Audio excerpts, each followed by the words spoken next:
वज़ीर आज़म शहबाज शरीफ और नायब वज़ीर आज़म इसहाक डार से अमरीकी वज़ीर ख़ारजा मार्को रूबियो की मुलाकात। अमरीकी वज़ीर ख़ारजा कहते हैं कि मुलाकात में मादनियात, इंसदाद दहशतगर्दी और स्ट्रेटेजिक ताल्लुकात पर तबादला ख्याल किया। बोर्ड ऑफ पीस में शमूलियत पर पाकिस्तान की हिमायत को सराहते हैं। गाजा में पायदार अमन हमारा मिशन है। वज़ीर आज़म शहबाज शरीफ का बोर्ड ऑफ पीस इजलास से खिताब। कहा, देरपा अमन के लिए गाजा में सीज़ फायर की खिलाफ वर्जियाँ खत्म होनी चाहिए। फ़लस्तीनी अवाम को अपनी सरजमीन का मुकम्मल हक होना चाहिए। आज़ाद खुद मुख्तार फ़लस्तीनी रियासत का क़याम पायदार अमन के क़याम के लिए नागुज़ीर है।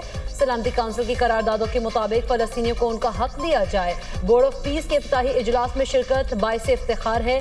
वज़ीर आज़म की तनाज़ात के हल के लिए सदर ट्रंप के किरदार की तारीफ। कहा, सदर ट्रंप की बरवक्त मुदाखलत से पाक भारत जंग रुकी।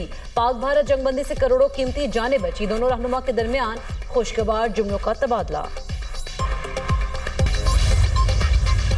गाजा में जंग खत्म हो गई, हमास को गैर मुसल्लह होना होगा। उम्मीद है कि मुआहदे के मुताबिक हमास हथियार हवाले कर देगी।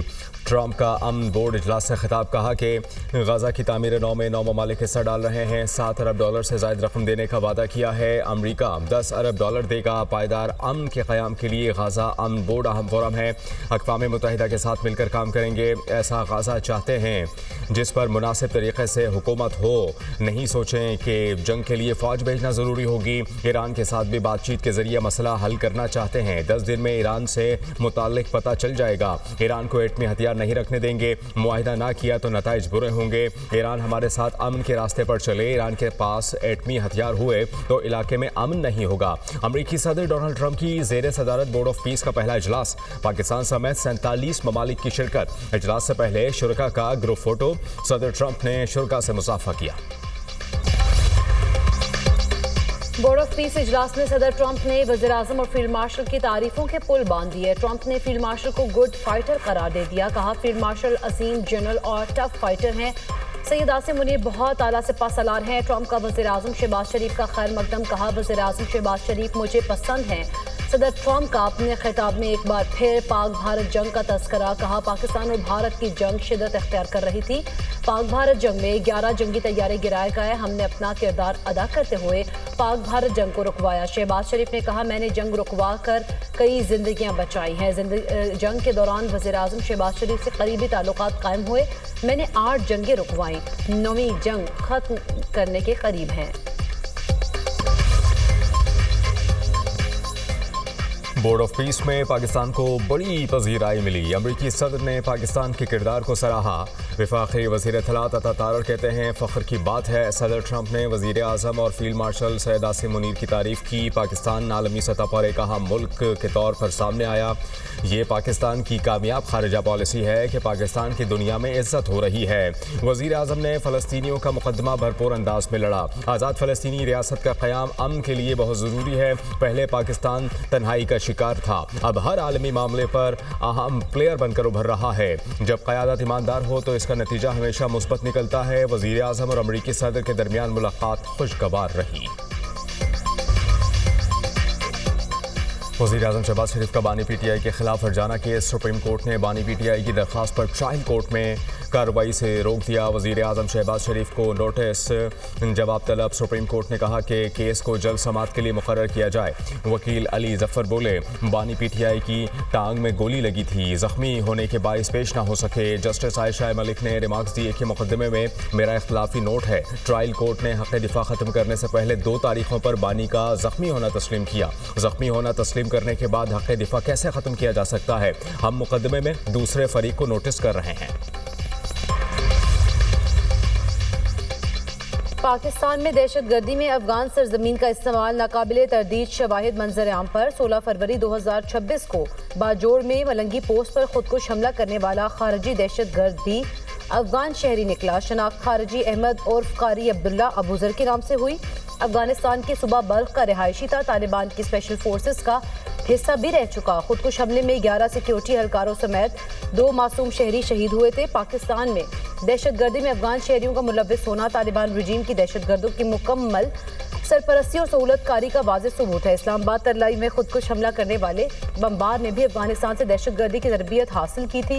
इस्लामाबाद जुडिशल कॉम्प्लेक्स और FC हेडक्वार्टर्स पेशावर पर हमला करने वाले दहशतगर्दों का ताल्लुक भी अफगानिस्तान से था। माहिरीन के मुताबिक पाकिस्तान में दहशतगर्दी के वाक़यात में 70% से ज़ायद अफगानी मुलव्विस हैं। वज़ीर-ए-आज़म से chief executive officer international development finance corporation की मुलाकात। शहबाज शरीफ की निजी इदारों के दरमियान मुश्तरका मनसूबों को मुतहर्रिक करने में DFC के किरदार की तारीफ। कहा कि DFC तवानाई, कानूनी और मादनियात, ज़राअत और IT के शोबों में मनसूबों के लिए फाइनेंसिंग में इजाफा करे। डेवलपमेंट फाइनेंस कॉरपोरेशन के $1 बिलियन से ज़ायद के पोर्टफोलियो को सराहा।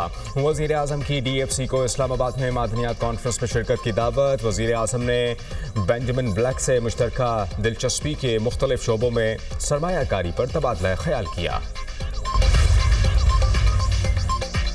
प्रॉपर्टी ऑनरशिप ऑर्डिनेंस पर अमल दरामद रोकने का मामला। Chief justice Lahore high court Aalia Neelum की सरबराही में 3 रुकनी फुल बेंच तश्कील। जस्टिस जवाद जफर और जस्टिस अबर गिल खान बेंच में शामिल। 3 रुकनी फुल बेंच 23 फरवरी को समाअत करेगा। चीफ जस्टिस आलिया नीलम ने प्रॉपर्टी ऑनरशिप ऑर्डिनेंस पर अमल दरामद रोका था।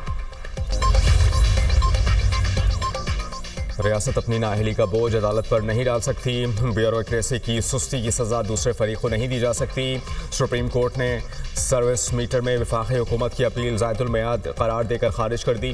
ताख़िर मुआफ़ करने की हुकूमती इस्तदा भी मुस्तरद। जस्टिस आयशा मलिक का तहरीरी फैसला जारी। कहा, रियासत शहरियों से कानून मनवाती है, खुद बहाने बनाती है। सरकारी अफसरान की कमी या कमेटियों के इजलास ना होना हुकूमत का अपना कसूर है। दफ्तरों के अंदर रूल्स या इंतजामी मुश्किल वक्त की पाबंदी से ऊपर नहीं हो सकते। हुकूमत को भी अदालत में वही प्रोटोकॉल मिलेगा जो आम आदमी को मिलता है। वफाकी हुकूमत ने मुकर्ररा 60 दिन की मुद्दत गुजरने के बाद 20 दिन की ताख़ीर से अपील दायर की थी। IMF 25 फरवरी से पाकिस्तान का दौरा करेगा। IMF की डायरेक्टर कम्युनिकेशन जूली कोज़ैक की वाशिंगटन में न्यूज़ कॉन्फ्रेंस। कहा, दौरे के दौरान प्रोग्राम के दूसरे और तीसरे जायजे पर बात होगी। पाकिस्तान के साथ तौसीई फंड सहूलत प्रोग्राम जारी है। प्रोग्राम के तहत पाकिस्तान की मौशी सूरत हाल में इस्तेहकाम आया। माली कारकर्दगी अहदाफ के मुताबिक और महंगाई की शरह काबू में रही। 14 बरस बाद करंट अकाउंट सरप्लस रिकॉर्ड किया गया। IMF ने टैक्स निज़ाम में सादगी और शफाफियत बढ़ाने की सिफारिशात की हैं। सरकारी खरीदारी के निज़ाम में शफाफियत पर जोर दिया गया। इस्लाहात से मौशी एतमाद में इजाफा हुआ। कराची गैस लीकेज धमाके से रिहायशी इमारत के गिरने का मुकदमा थाना सोल्जर बाजार में दर्ज। 40 गज पर ग्राउंड +3 इमारत कायम करने पर प्लॉट का मालिक इरशाद गिरफ्तार। पूरी इमारत में TR गार्डर का इस्तेमाल किया गया। FIR के मतन के मुताबिक पहली मंजिल पर रिहायशी ज़ैबुन्निसा ने सहरी के वक्त चूल्हा जलाया। नाक़िस गैस लाइन से लीकेज के बायस कमरे में गैस भरी हुई थी। माचिस जलते ही आग लगी और धमाका हुआ। धमाके के बायस 3 मंजिला इमारत के कमरे ज़मींबोस हो गए। हादसे में 16 अफराद जाँ बहक, 14 जख्मी हुए। वाक़े की CCTV फुटेज मंजर-ए-आम पर आ गई। इमारत के मालिक ने दावा किया है कि लोहे के पाइपों की गैस फिटिंग कराई थी। प्लास्टिक के पाइपों की फिटिंग किराएदारों ने कराई हुई। इस्लामाबाद में माहौल दोस्त पब्लिक ट्रांसपोर्ट के फ़रोग के लिए बड़ा वफाकी वज़ीर दाखिला ने इलेक्ट्रिक बसों के डिपो और इकदाम चार्जिंग सेंटर का इफ्तिताह कर दिया। मोहसिन नकवी ने इलेक्ट्रिक बस में मुतालिका अफसरान के साथ सफ़र किया। तकरीब से खिताब में मोहसिन नकवी इस्लामाबाद के 1,25,000 शहरी रोज़ाना सफ़र। मोहसिन नकवी ने कहा कि मुसाफिरों की तादाद 2,50,000 यौमिया तक लेकर कर रहे हैं और हदफ मुकर्रर किया गया। मोहसिन नकवी का इलेक्ट्रिक बस रबात तक तोसी देने का ऐलान। इसराइली जरहियत के मुकम्मल खात्मे तक कोई सियासी समझौता नहीं होगा। हमास का दो टोक मौक़िफ़। बोर्ड ऑफ पीस से गाज़ा का मुहासरा फौरी ख़त्म करने का मुतालबा। कहा, मज़ाहमत और असलहा हमारी दस्तूरी हक है, निहत्ते होने का सवाल ही पैदा नहीं होता। तामीर नो के नाम पर फ़लस्तीनी हुकूक पर सौदेबाजी मंजूर नहीं है। इसराइल बोर्ड ऑफ पीस को फ़ौजी कार्रवाइयों के लिए ढाल के तौर पर इस्तेमाल कर रहा है।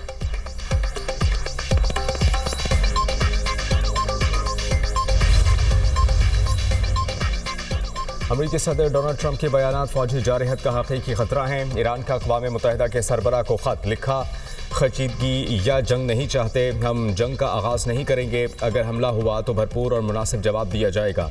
दुश्मन के अड्डों, सहूलियात और असासों को निशाना बनाया जाएगा। ईरान पर मुमकिन हमला, बरतानिया का अमरीका को फौजी अड्डे देने से इनकार। बरतानवी वज़ीर-ए-आज़म ने अमरीका की दरख्वास्त मुस्तरद कर दी। बरतानवी मीडिया के मुताबिक कियर स्टारमर ने बैनुल-अक़वामी कानून की खिलाफ वर्जी के खदशे की बुनियाद पर इजाज़त मुस्तरद की है। सदर ट्रंप की बरतानिया के फैसले पर तनकीद, चगोस आइलैंड मुआहदे पर एतराज़, दावा किया कि ईरान यूके और इत्तेहादी ममालिक पर हमला कर सकता है। मुमकिन हमले के लिए डियागो गार्सिया और RAF फेयर फील्ड जरूरी हो सकते हैं। तनाज़े के बाद वाशिंगटन और लंदन के ताल्लुकात में तनाव पैदा हो गया। बरतानवी बादशाह चार्ल्स सॉम के भाई एंड्रियो माउंटबेटन को रिहा कर दिया गया। एंड्रियो पर खुफिया सरकारी दस्तावेजात बदनाम ज़माना अमरीकी मुजरिम जेफरी एप्स्टीन को फराहम करने का इल्ज़ाम है। एंड्रियो माउंटबेटन को उनकी सालगिरह के रोज़ गिरफ्तार किया गया। बरतानवी मीडिया के मुताबिक एंड्रियो को आम शख्स की तरह जेल में रखा गया। वो हालिया दौर में गिरफ्तार होने वाले बरतानिया के पहले शाही फर्द हैं। एंड्रियो की गिरफ्तारी से कबल बादशाह को आगाह नहीं किया गया। बरतानिया के बादशाह चार्ल्स कहते हैं कि मुकम्मल और मुनसिफाना तरीके से तहकीकात की जाए, कानून को अपना रास्ता अपनाना चाहिए। अमरीकी सदर ने शहजादा एंड्रियो की गिरफ्तारी को अफसोसनाक करार दे दिया। कहा, सूरत हाल शाही खानदान के लिए शर्मनाक है। ये शाही खानदान के लिए संगीन धचका और तकलीफदेह है। एप्स्टीन को पेंटागन की इमारत खरीदने की पेशकश का इंकशाफ। इसराइल की मुबैना जासूस से मुतालिक अमरीकी महकमा इंसाफ की जानिब से जारी दस्तावेज में सनसनीखेज इंकशाफात। दस्तावेज के मुताबिक इमारत के फरोख के लिए कीमत $116 मिलियन तजवीज़ की गई थी। इमारत बेची जाती तो जेफरी एप्स्टीन अमरीका की सरकारी इमारत का मालिक बन जाता। एक ईमेल में FBI के मुखबिर ने एप्स्टीन को मोसाद का एजेंट करार दिया था। एप्स्टीन साबिक इसराइली वज़ीर-ए-आज़म एहमद बराक से करीबी ताल्लुक में था और उन्हीं के ज़रिए निगरानी जासूसी की तरबियत हासिल की थी। ऑस्ट्रिया के दारुल-हुकूमत वियना में शदीद बर्फबारी, पूरे शहर ने सफ़ेद चादर ओढ़ ली। कई इलाकों में सड़कों पर कई इंच तक बर्फ जमा, ट्रैफिक और ट्रांसपोर्ट शदीद मुतासर। निज़ाम ज़िंदगी मफलूज, दफातर और तालीमी इदारों को जाने वाले शहरियों को शदीद मुश्किलात। सड़कों पर फिसलन के बायस मुख्तलिफ मकामात पर ट्रैफिक हादसा, दर्जा हरारत -7 डिग्री तक गिर गया। सर्दी की शिद्दत में इजाफा।